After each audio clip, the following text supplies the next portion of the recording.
Годинешен лауреат на 11 октомври е академик Глигор Јовановски, пензиониран професор на Институтот по хемија науки. Најпрво, академик Јовановски, честитки за наградата. Благодарам. Македонија издвојува 5 пати помалку средства во науката во споредба со членките на Европската Унија. Во буџетот за минатата година во науката се издвоени скромни 0,129% за разлика од државите од ЕУ, кои за наука просечно трошат околу 0,75%. Вие во една прилика велите вложувањето во науката не е трошок, туку е инвестиција за иднината. Дали не знаеме да ја препознаеме иднината и потребата да се инвестира во науката? Да. Па видите, општо познато е во светски размери дека образованието и науката се двата најважни столбови за развојот на било која држава. Државите кои што навреме сватиле дека вложувањето во науката, а и во образованието, не е трошок, туку е инвестиција за развојот во иднина, всушност се многу поразвиени од нашата држава, еве да ги земеме сите европски држави, затоа што вложуваат средства кои што придонесуваат за нивниот општ развој, како што е, например, развојот на здравството, развојот на земјоделството, развојот на сите видови индустрија, понатаму чистата животна средина во тие земји. И воопшто, сето тоа придонесува до подобар живот на граѓаните на тие земји. Ние како земја, моје мислење е дека се уште не сме сватиле дека вложувањето во науката и образованието се со такво големо значење и поради тоа во европски рамки барем каскаме и сме на дното на развојот практички. Значи, плаќаме голема цена. Ако евентуално еден ден сватиме дека тоа треба да се смени, може да се очекува во наредниот период да имаме нагорна линија на развојот. И јас би сакал во оваа пригода да спомнам дека оваа година, во 2025, на самиот почеток на годината, беа покажани некакви позитивни знаци за менување на состојбите во овој поглед.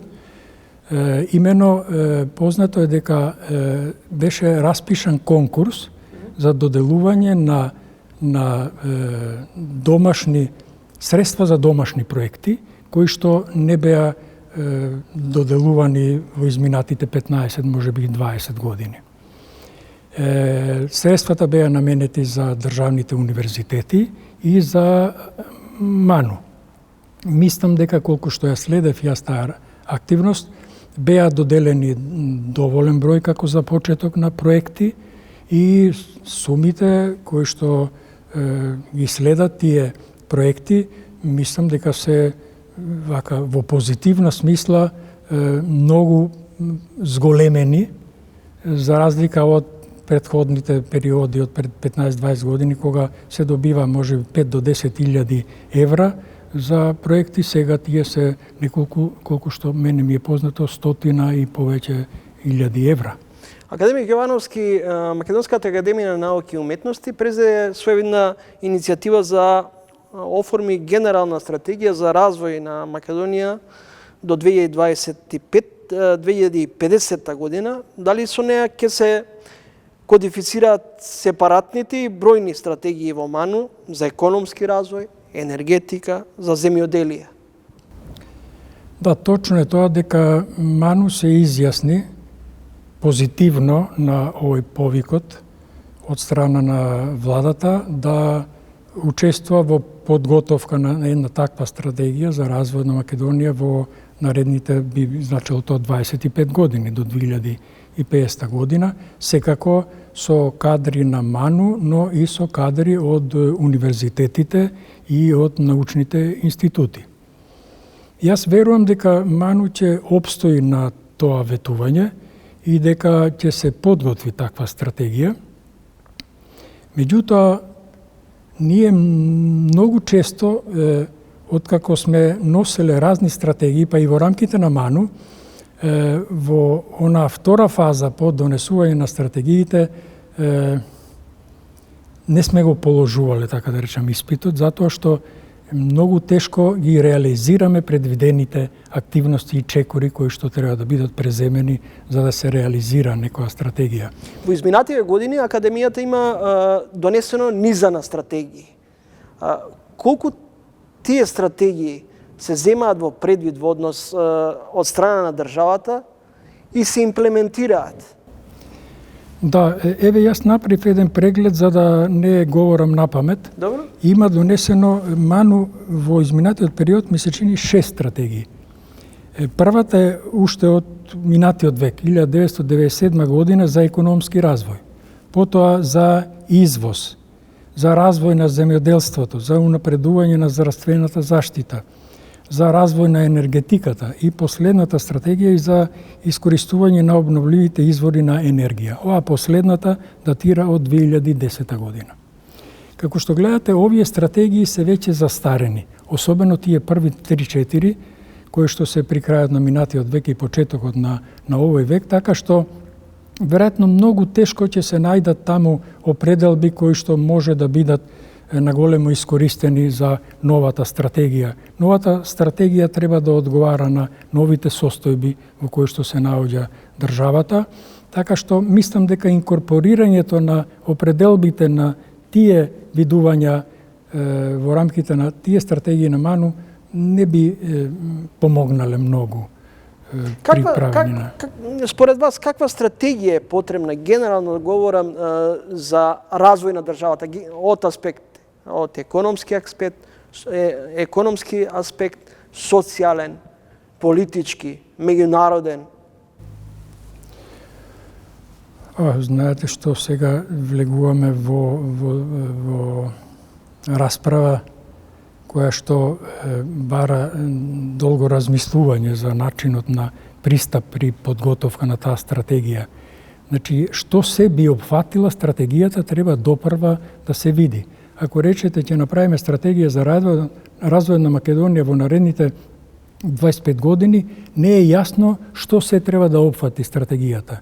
Меѓутоа, секако дека развојот на образованието, на науката, на здравството, на земјоделството,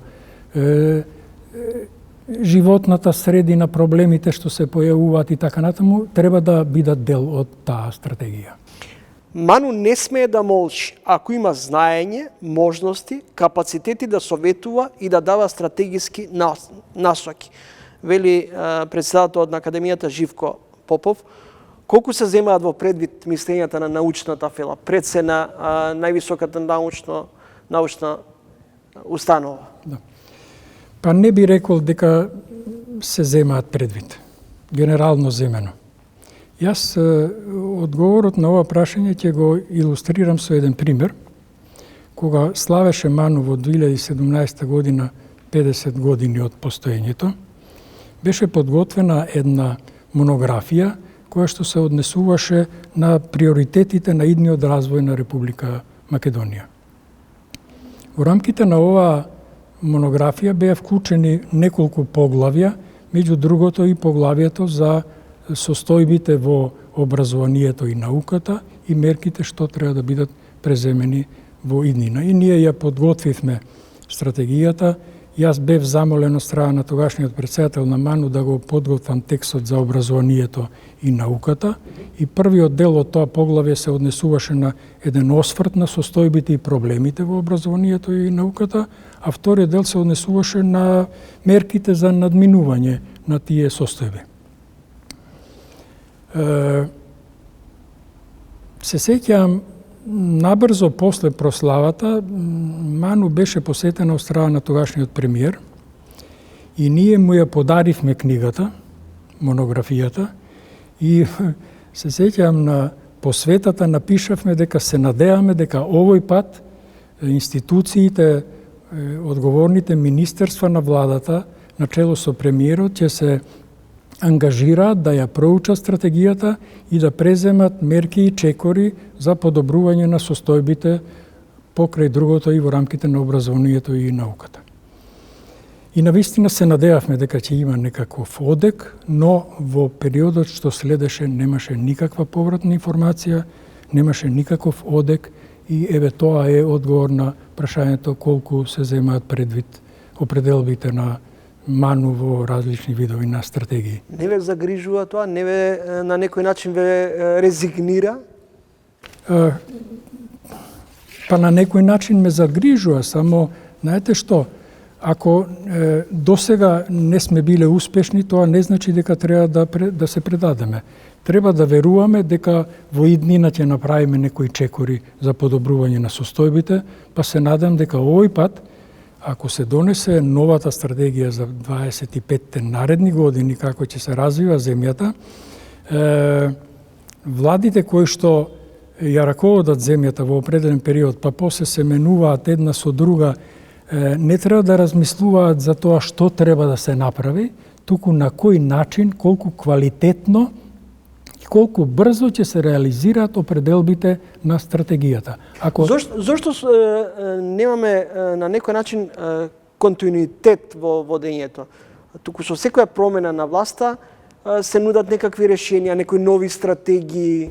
Па главно неаме затоа што генерално земено, како и во многу други дејности, ние сметаме дека кога ќе дојдеме на чело на нешто, на било која институција, да речеме на чело на ману, на чело на владата, на чело на некое министерство, на чело на некоја компанија и така натаму, мислиме дека од тогаш почнува светот и векот.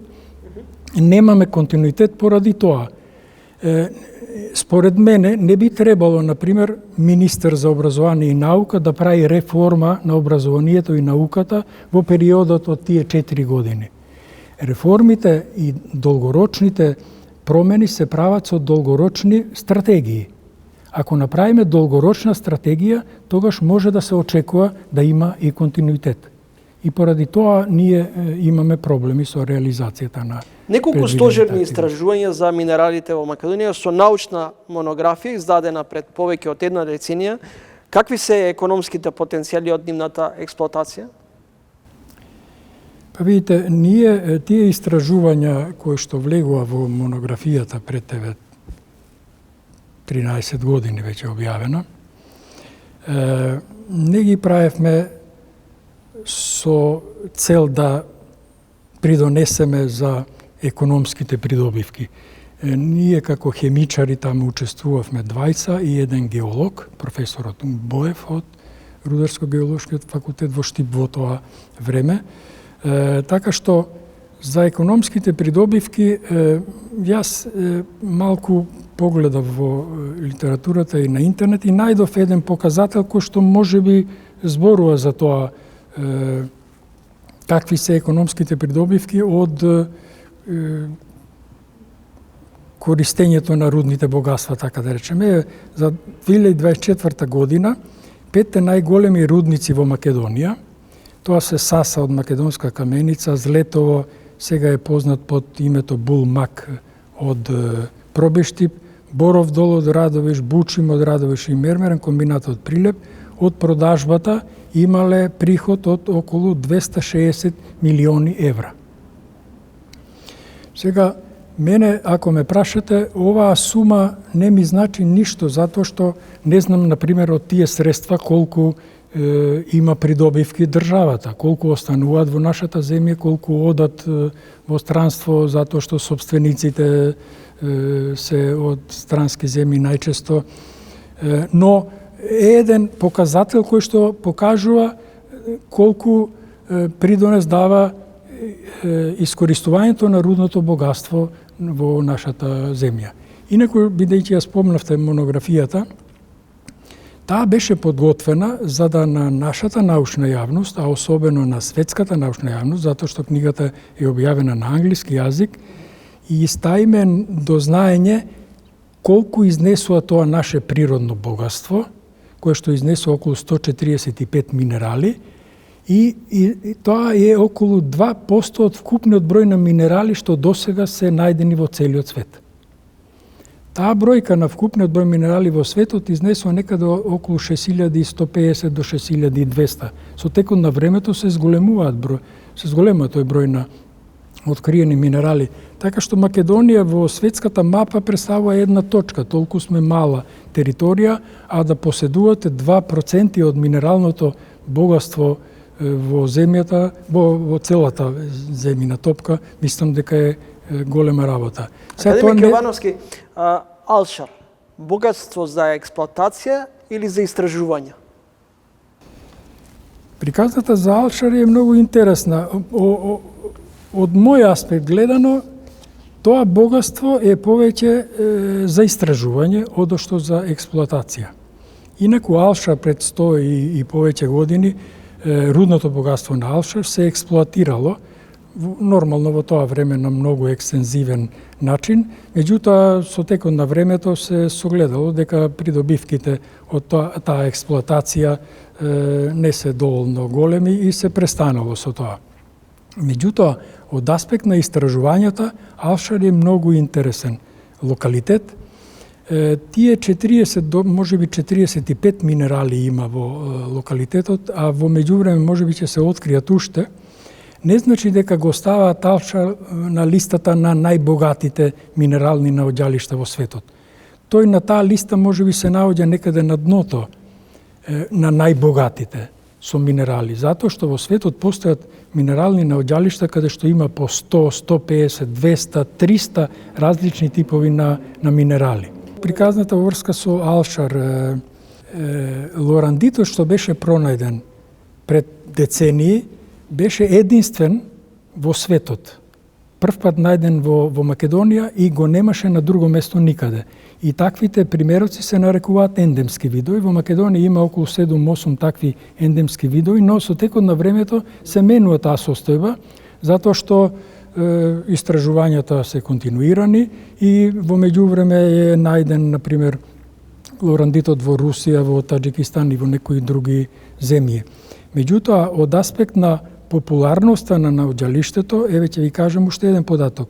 Во 2009 година Алшар беше прогласено за заштитено подрачје и беше ставен во категоријата на споменик на природата, со закон на државата. Меѓутоа, тоа не траеше многу долго и после извесен период на години, не многу долг период на години, со посебен закон се укина оваа одредба дека представува споменик на природата, затоа што резултатите од истражувањата на тоа дали има злато покажаа дека има резерви кои што некои ги проценуваа дека можеби ќе достигнат и околу милиарда, веројатно во долари во тоа време се мереа, и Алшар го дадо под концесија и почнаа некои истражувања и така натаму.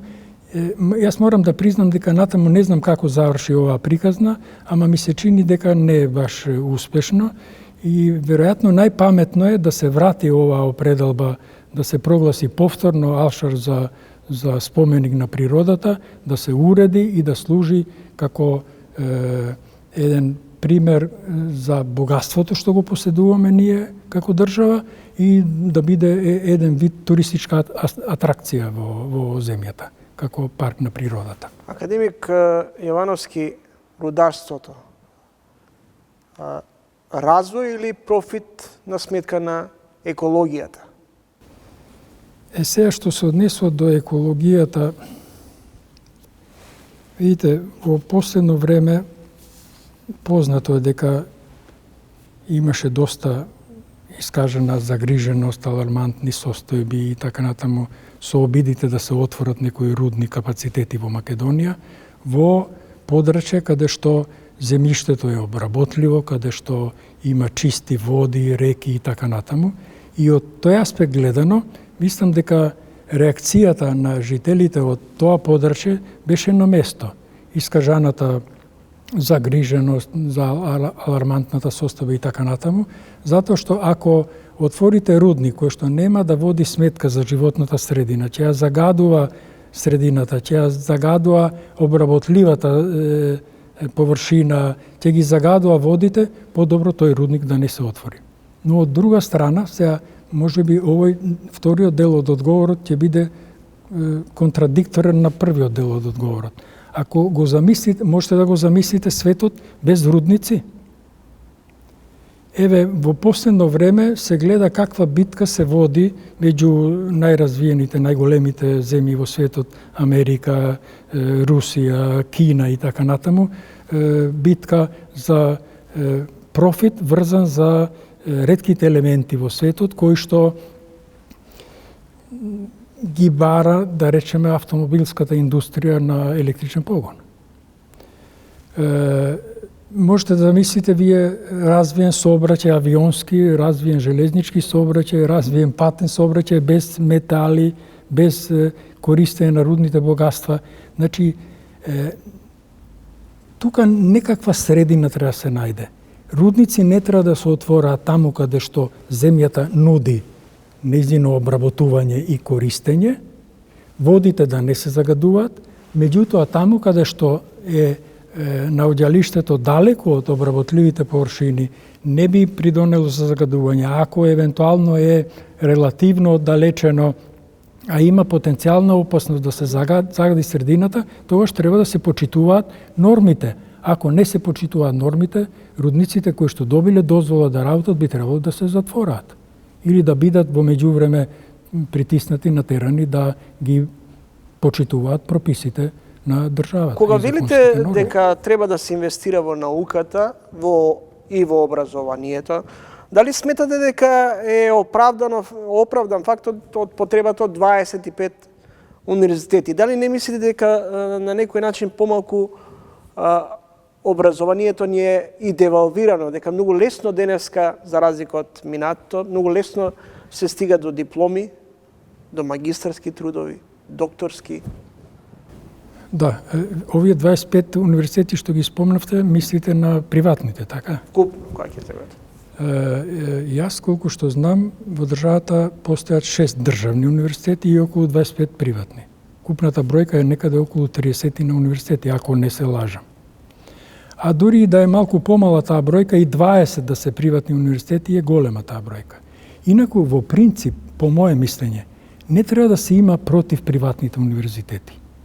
Во развиените земји постојат приватни универзитети кои што се престижни и даваат голем придонес за развојот на науката и на образованието и воопшто за развојот на тие општества каде што постојат тие приватни универзитети. Постојат голем број на нобеловци кои што произлегуваат од тие универзитети и така натаму. Меѓутоа, во една мала земја, каква што е Македонија, да постојат 25 приватни универзитети и уште 5-6 државни, мислам дека тие бројки за двете категории се преголеми. Ја мислам дека и 6 државни универзитети се преголеми.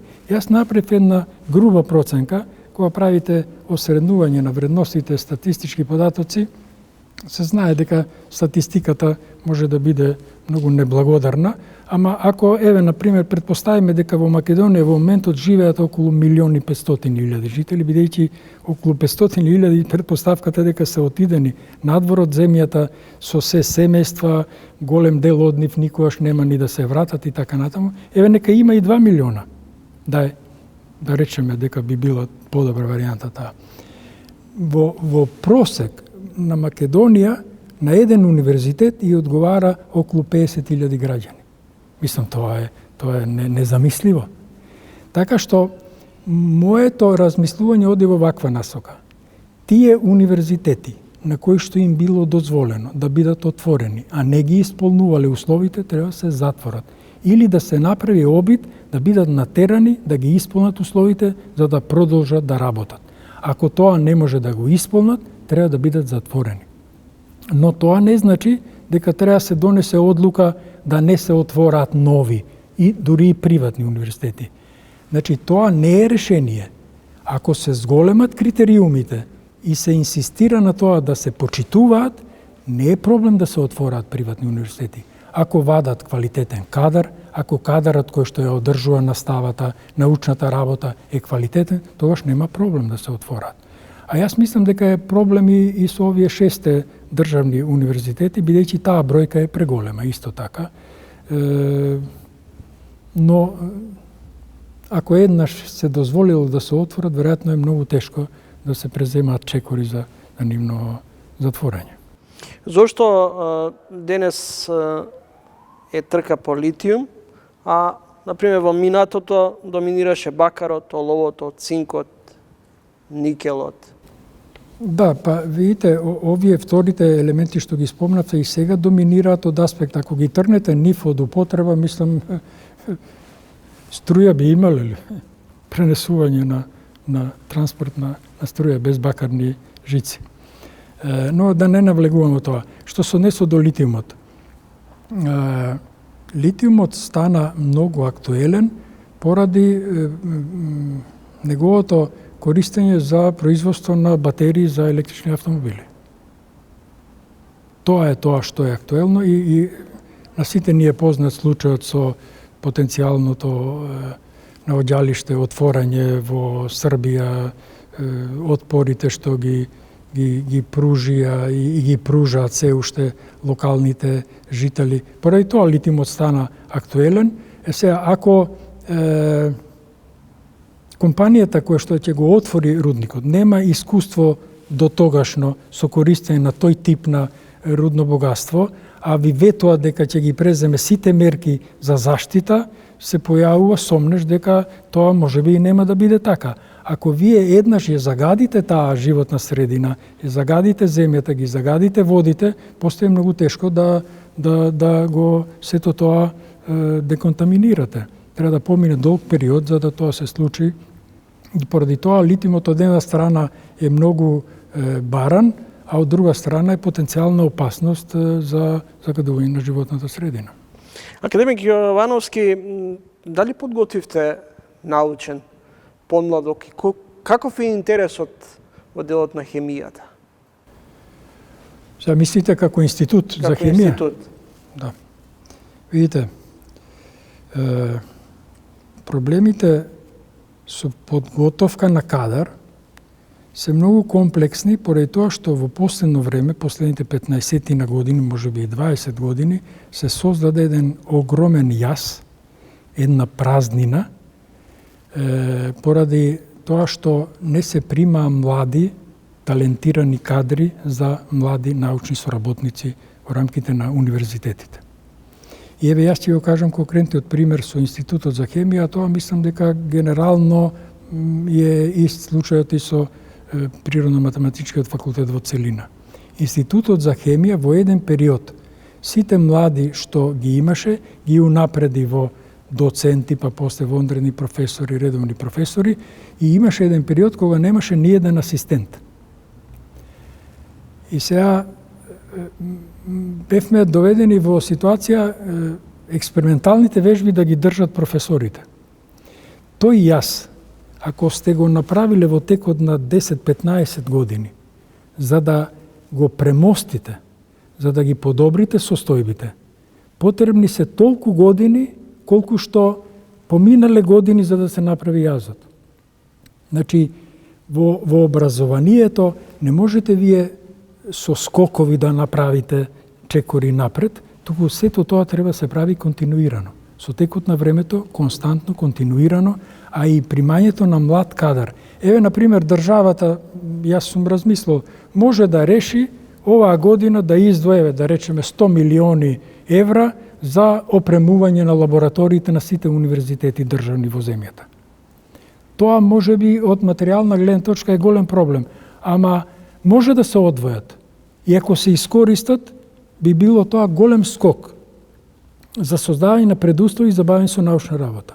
Меѓутоа, вие таа опрема треба да ја ставите во рацете на млад кадар. Ако го немате кадарот, опремата сте ја фрлиле. Не можете да ја искористите. Значи, треба континуирано да финансирате примање на млади. Така што ние на хемија, ако еден период не сме имале воопшто млади, како сме можеле да создаваме кадар кој што ќе се занимава, например, со проблеми на заштита на животната средина. Тоа не значи дека воопшто нема, ама не сме имале доволно за да се подготвиме како што треба. И затоа, мислам, овој проблем врзан со кадровската политика досега во Македонија во рамките на високото образование е многу тежок за решавање, и ако не се освестиме во иднина континуирано да примаме млади, и тоа најдобрите, да не ги пуштаме да одат во странство, иако не би требало да биде забрането одењето во странство.